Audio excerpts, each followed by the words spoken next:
ওম নমো ভগবতে বাসুদেবায়। জয় শ্রী জগন্নাথ দেবের জয়। বন্ধুরা, এখন রথযাত্রার সময়কাল। এই সময়কালকে শাস্ত্রে অত্যন্ত পবিত্র সময়কাল হিসেবে গণ্য করা হয়েছে। বিশেষ করে সোজা এবং উল্টো রথযাত্রার দিন সবথেকে গুরুত্বপূর্ণ দিন হিসেবে গণ্য করা হয়।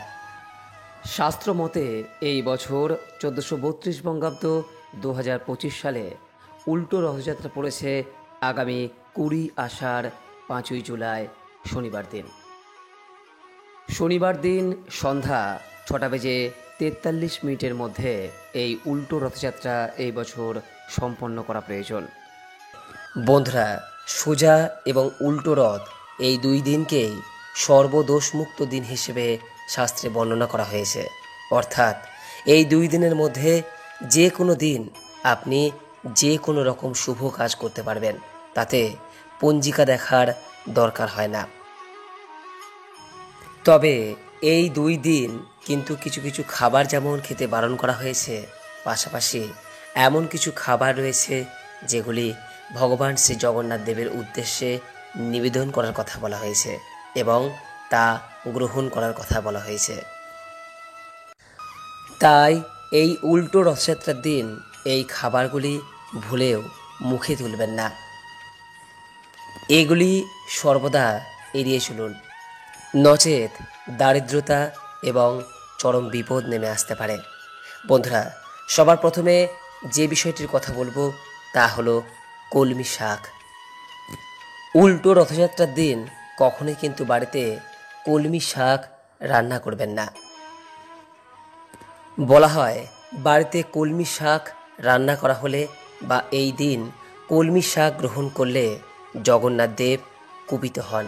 এতে সংসারে অশান্তি নেমে আসে, আর্থিক অনটন শুরু হতে পারে। তাই বন্ধুরা, এই দিন অবশ্যই বাড়িতে কলমি শাক কখনোই কিনে আনবেন না। আর যদি কিনেও আনেন তাহলে সেই শাক কিন্তু এই দিন গ্রহণ করবেন না। দ্বিতীয়ত বন্ধুরা, যে বিষয়টির কথা বলবো তা হলো এই দিন আরও একটি শাক খাওয়া থেকে নিষেধ করা হয়েছে। আর এই শাকটি গ্রাম বাংলার অতি পরিচিত একটি প্রিয় শাক, আর তা হলো পুঁই শাক।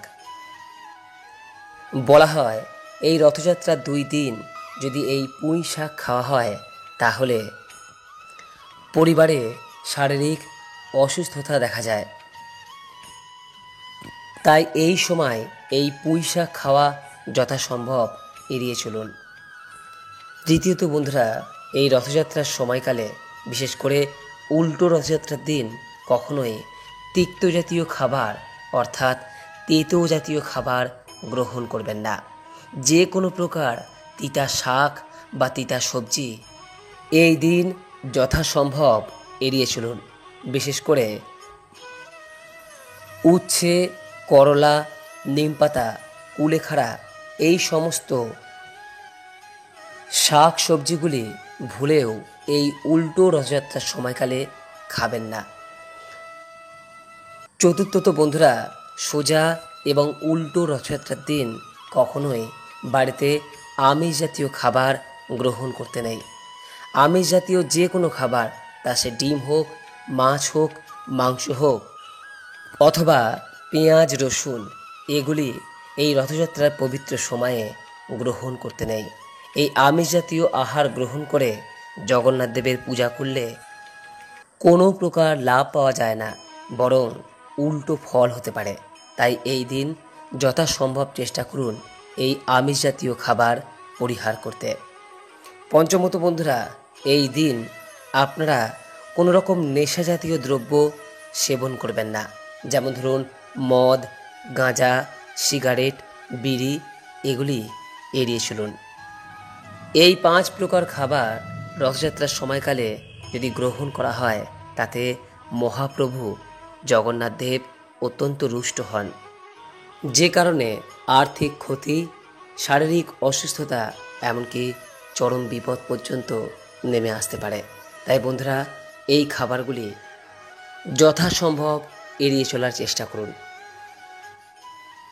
এইবার দর্শক বন্ধুরা, আপনাদের জানাবো যে রথযাত্রার সময়কালে বিশেষ করে উল্টো রথযাত্রার দিন আমাদের কোন কোন খাবার গ্রহণ করার কথা বলা হয়েছে। যেহেতু শ্রী শ্রী জগন্নাথ দেব, দাদা বলরাম এবং বোন সুভদ্রা মাসির বাড়ি গুন্ডিচা মন্দির থেকে সপ্তাহব্যাপী কাটানোর পর পুনরায় নিজ ধামে ফিরে আসেন, তাই তাদের জন্য বিশেষ ভোগের ব্যবস্থা করা হয়। এই দিন জগন্নাথ দেবের অত্যন্ত প্রিয় ক্ষীর নিবেদন করার কথা বলা হয়, তাই পারলে এই দিন বাড়িতে ক্ষীর অথবা পায়েস প্রস্তুত করুন এবং তা জগন্নাথ দেবের উদ্দেশ্যে নিবেদন করার পর বাড়ির সকলে গ্রহণ করুন। এই দিন জগন্নাথ দেবের আরেকটি পছন্দের খাবার নিবেদন করার কথা বলা হয়, আর তা হলো যে কোনো প্রকার হলুদ রঙের ফল, তা সে হলুদ রঙের আম হতে পারে অথবা কাঁঠাল। তাই এই দিন জগন্নাথ দেবের উদ্দেশ্যে কাঁঠাল, আম ইত্যাদি ফল নিবেদন করুন এবং তা পরিবারের সকলে গ্রহণ করুন। জগন্নাথ দেবের উদ্দেশ্যে এই দিন অন্যান্য বিভিন্ন প্রকার ভোগও নিবেদন করতে পারেন এবং তা প্রসাদ হিসেবে সকলের মধ্যে বিতরণ করতে পারেন। বিশেষ করে জগন্নাথ দেবের উদ্দেশ্যে এই দিন যদি ভোগের খিচুড়ি প্রসাদ প্রস্তুত করতে পারেন তাহলে সব থেকে ভালো। এর পাশাপাশি জগন্নাথ দেবের উদ্দেশ্যে নারকেল এবং গুড় সমন্বিত সুস্বাদু খাবার নিবেদন করার কথাও বলা হয়।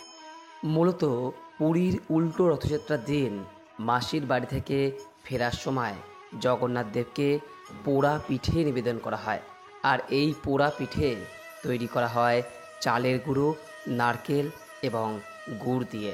তাই যদি সম্ভব হয় আপনি এই পোড়া পিঠে এই দিন প্রস্তুত করতে পারেন এবং তা জগন্নাথ দেবের উদ্দেশ্যে নিবেদন করে সকলকে প্রসাদ হিসেবে বিতরণ করতে পারেন। এর পাশাপাশি আরও একটি জগন্নাথ দেবের অত্যন্ত পছন্দের খাবার, সেই খাবারটি হলো পটল রসা। এই দিন যদি সম্ভব হয় বাড়িতে অবশ্যই পটল রসা রান্না করুন।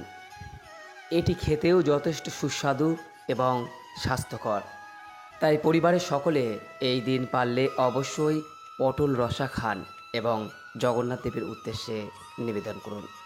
তাই এই দিন এই 5 প্রকার খাবারের মধ্যে অন্তত এক প্রকার খাবার বাড়িতে প্রস্তুত করে জগন্নাথ দেবের উদ্দেশ্যে নিবেদন করুন এবং সকলের মধ্যে বিতরণ করুন, আর অল্প হলেও নিজেও তা গ্রহণ করুন। প্রভু জগন্নাথ দেবের আশীর্বাদে এতে আপনার ও আপনার পরিবারের কল্যাণ হবে।